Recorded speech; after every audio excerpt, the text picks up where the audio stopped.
बिस्मिल्लाहिर्रहमानिर्रहीम। अस्सलाम वालेकुम। आज हम क्लास 2 की बुक से करने जा रहे हैं लेसन 2 और उस लेसन का नाम है द वुडन बाउल, यानी कि लकड़ी का कटोरा। तो सबसे पहले हम इसके न्यू वर्ड्स याद कर लेते हैं, उनको समझ लेते हैं कि उनकी उर्दू और इंग्लिश मीनिंग क्या है। चीज़ल इंग्लिश मीनिंग है a metal tool use to cut and shape the wood, यानी कि छीनी, ऐसा औजार जो किसी लकड़ी के टुकड़े को कट करने में और उसकी शेप बनाने में हेल्पफुल होता है। नेक्स्ट वर्ड है clumsy.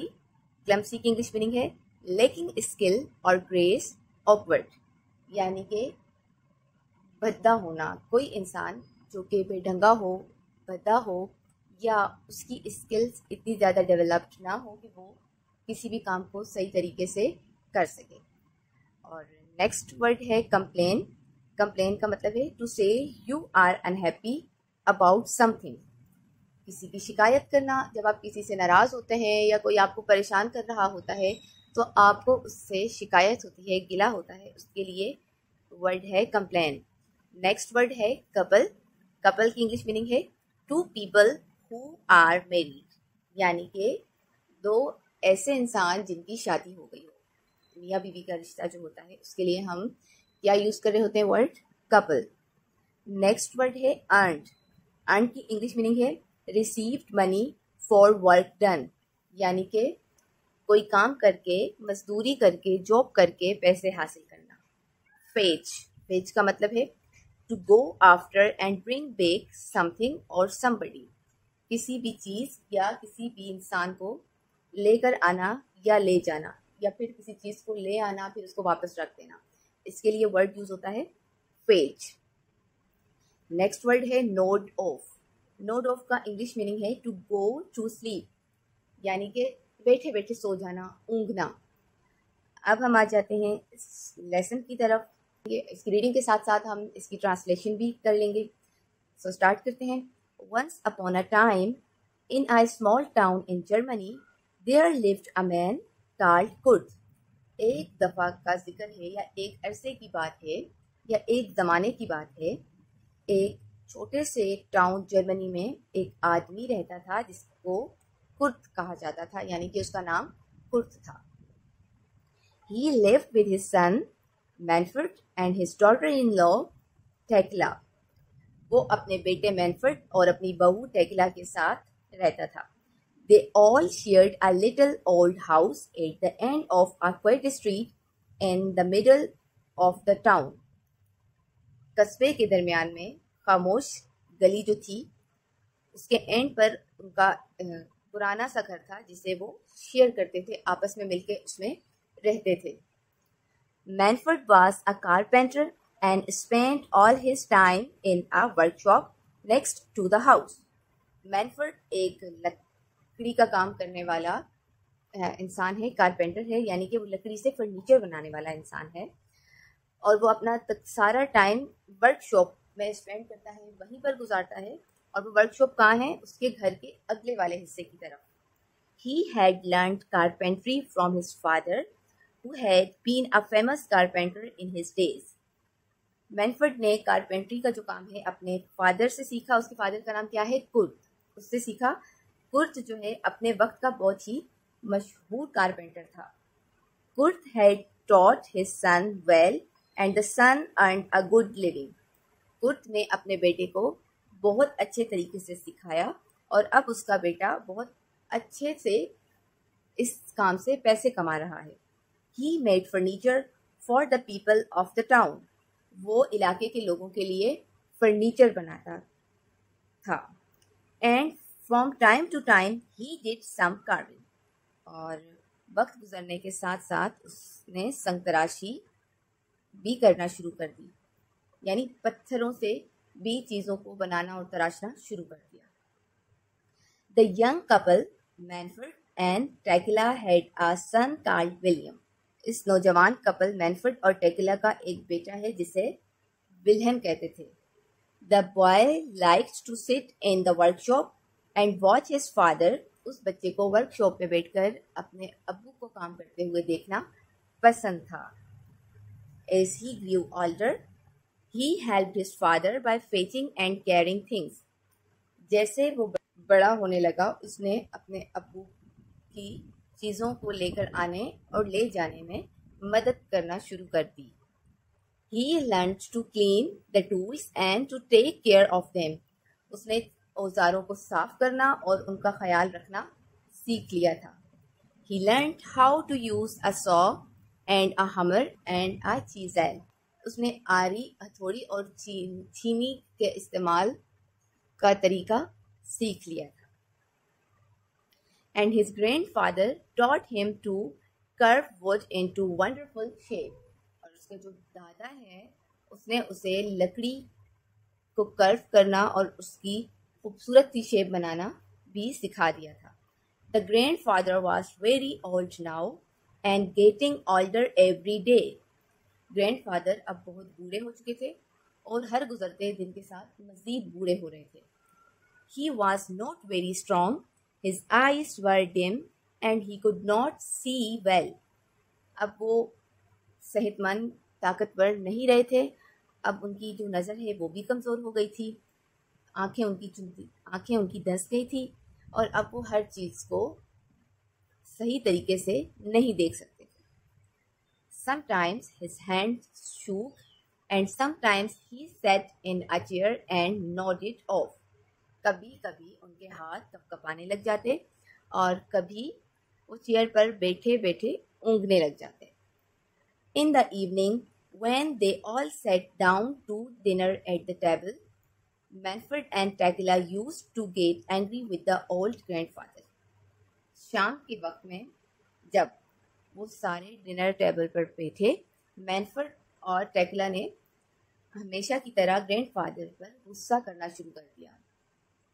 He was slow and clumsy. वो बहुत सुस्त थे और बेढंगे थे. Sometimes he broke a glass, sometimes he dropped a spoon, and sometimes he spilled soup on his cloth. कभी वो ग्लास तोड़ देते, कभी वो चम्मच गिरा देते और कभी वो सूप को अपने कपड़ों के ऊपर गिरा देते. He was an old man after all. आखिरकार वो एक बूढ़े आदमी थे. इसलिए one day during the evening meal, the old man dropped his plate on the floor. एक दिन शाम के खाने के दरमियान बूढ़े आदमी ने प्लेट को जमीन पर गिरा दिया. Crash! It smashed into 100 teeny pieces and the food fell all over the place. वो जो प्लेट है उसके 100 छोटे छोटे टुकड़े हो गए और खाना सारा जमीन पर गिरकर फैल गया.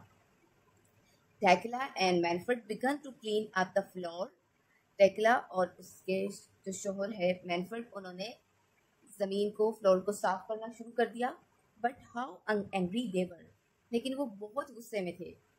After that accident they bought him a cheap wooden bowl from the market and gave him his dinner in that.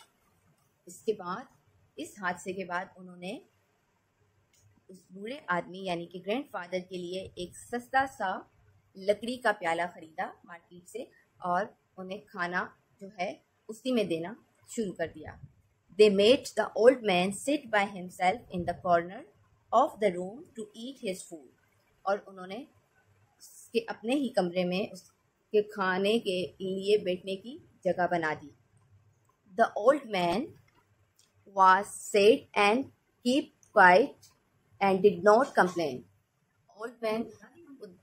Old man बहुत उदास था लेकिन वो खामोश था और उसने किसी से कोई कंप्लेन नहीं की. One evening, not long afterward, Tekla and Manfred had finished work for the day and were preparing the evening meal. एक शाम, अभी काफ़ी वक्त नहीं गुजरा था, टेकला और मैनफ्रेड ने अपने दिन का काम ख़त्म किया और शाम के खाने की तैयारी शुरू कर दी. When the meal was ready, they called for Wilhelm. जब खाना तैयार हो गया तो उन्होंने विल्हम को आवाज़ दी. They looked in his room, but he was not there. उन्होंने उसके कमरे में देखा लेकिन वो अपने कमरे में मौजूद नहीं था. Where could that boy be? Asked Tekla. Tekla ने कहा, ये लड़का कहाँ जा सकता है? Manfred had no idea. Manfred ने कहा कि उसे कोई आइडिया नहीं है। He asked the old man if he had seen Wilhelm. उन्होंने बूढ़े आदमी से पूछा कि उसने विलहेम को देखा है, but the old man shook his head. लेकिन बूढ़े आदमी ने अपना सर हिलाया, यानी कि ये कहा कि उसने नहीं देखा। Tekla and Manfred become a little worried. Tekla और मैनफर्ड परेशान हो गए। They looked out on the street. उन्होंने बाहर गली में देखा, but Wilhelm was not there. लेकिन विलहेम वहां पर भी नहीं था। Then they saw a light on the workshop. तभी उन्होंने वर्कशॉप में रोशनी देखी। They went to look. और वो उसे वहां देखने चले गए। They stepped into the workshop and found their son sitting on the floor. जब उन्होंने वर्कशॉप में कदम रखा तो वहां पर अपने बेटे को पाया, जो कि जमीन पर बैठा हुआ था। He was cutting a small block of wood and working as hard as he could. वो एक छोटा लकड़ी का ब्लॉक काट रहा था और जितनी उससे मेहनत हो रही थी वो कर रहा था। आह, देयर यू आर, से थेक्ला। थेक्ला ने कहा, ओह, तुम यहाँ पर हो। What are you making, son? asked मैनफर्ड। मैनफर्ड ने पूछा, तुम क्या बना रहे हो बेटा? Wilhelm put down the block of wood and the chisel. Wilhelm ने लकड़ी के ब्लॉक और छीनी को नीचे रखा। He looked up at his parents. और अपने पेरेंट्स को देखा। I am making a wooden ball for you to eat from when you are old, replied the boy. उस बच्चे ने जवाब दिया कि मैं लकड़ी का बॉल बना रहा हूँ आप दोनों के लिए, जब आप बूढ़े हो जाओगे तो उसमें खाओगे। The parents looked each other, their eyes filled with tears. Parents ने एक दूसरे की तरफ देखा और उनकी आंखें आंसुओं से भर गई। कम, डिनर इज रेडी। आओ, खाना तैयार है। Said Tekla softly. टेक्ला ने नरमी से कहा। And she put his arms around her son and the three of them went back to the house. और उसने अपने बेटे के गिर्द अपना बाजू रखा और वो तीनों घर वापस आ गए। आफ्टर दिस, इसके बाद, Tekla and Manfred always asked the old grandfather to sit with them at table. इसके बाद टेक्ला और मैनफर्ड हमेशा बूढ़े दादा को अपने साथ बैठकर खाना खाने के लिए बुलाते थे। ओके, तो ये जो यूनिट है वो हमने कर लिया है कंप्लीट। आई होप आपको इस यूनिट की ट्रांसलेशन से इसकी स्टोरी समझ में आ गई होगी और इससे क्या लेसन हमें मिलता है ये भी आपको पता चल गया होगा। अगर नहीं पता चला तो मैं आपको बता देती हूँ कि ये जो यूनिट है ये बेसिकली हमें ये लेसन दे रहा है कि आप जैसा करोगे वैसा इन फ्यूचर आपके साथ होगा। वो एक मिसाल आपने कहावत सुनी होगी, जैसी करनी वैसी भरनी। तो यहाँ जो विल्हेम है वो अपने पेरेंट्स के लिए बाउल बना रहा है, तो वो क्यों बना रहा है?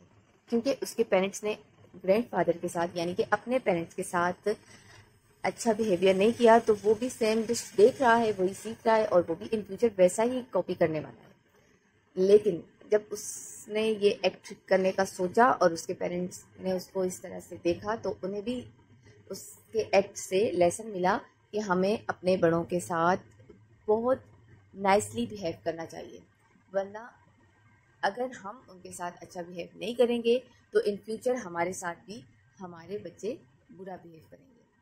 तो आपके लिए भी ये लेसन है कि आपने अपने बड़ों के साथ अच्छा सलूक करना है, बल्कि हर अपने से बड़े इंसान के साथ, बूढ़े इंसान के साथ अच्छे से बिहेव करना है, उसे अच्छे से ट्रीट करना है, वरना इन फ्यूचर आपके साथ भी वैसा ही बुरा सलूक होगा जैसा आप करोगे। अगर आप अच्छा बिहेव करोगे तो आपके साथ अच्छा बिहेव किया जाएगा और अगर आप बुरा करोगे तो बुरा किया जाएगा।